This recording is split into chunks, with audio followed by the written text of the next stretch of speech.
అండి నేను దివాన్ సురేష్‌ని. ఇది మా దివాన్ చెరువు పరిస్థితి. అంటే ఒకప్పుడు దివాన్ చెరువు అంటే కళకళలాడేది. అది ఇప్పుడేంటంటే ఎక్కువగా యాక్సిడెంట్లు అవుతున్నాయని జెప్పేసి సెంట్రల్ గవర్నమెంట్ తీసుకున్న నిర్ణయం. మన దివాన్ చెరువు ఫోర్త్ బ్రిడ్జ్ జంక్షన్ నుంచి ఫ్రూట్స్ మార్కెట్ దాకా ఫ్లైఓవర్ వస్తుందండి. దాని మూలాన దివాన్ చెరువు రోడ్డు పక్కన ఉన్న బిల్డింగ్‌లన్నీ కొట్టేయడం జరిగింది.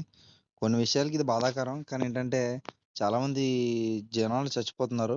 దాని మూలంగా ఫ్లైఓవర్ శాంక్షన్ అయిందండి దివాన్ చెరువుకి. మన దివాన్ చెరువు పరిస్థితి ఎలా ఉందంటే, ఇంకొక 2, 3 సంవత్సరాలు దివాన్ చెరువు కోలుకోలేని పరిస్థితిలో ఆ విధంగా ఉంది. చాలా ఘోరంగా ఎక్కడికక్కడ బద్దలు కొట్టేశారు. అంటే ఇది రోడ్డు తప్పు కాదు, గవర్నమెంట్ తప్పు కాదు. అంటే ఎవరికి వాళ్ళకి డబ్బులేసేశారు. అంటే 4 సంవత్సరాల పైన అయిపోయింది అమౌంటేసి.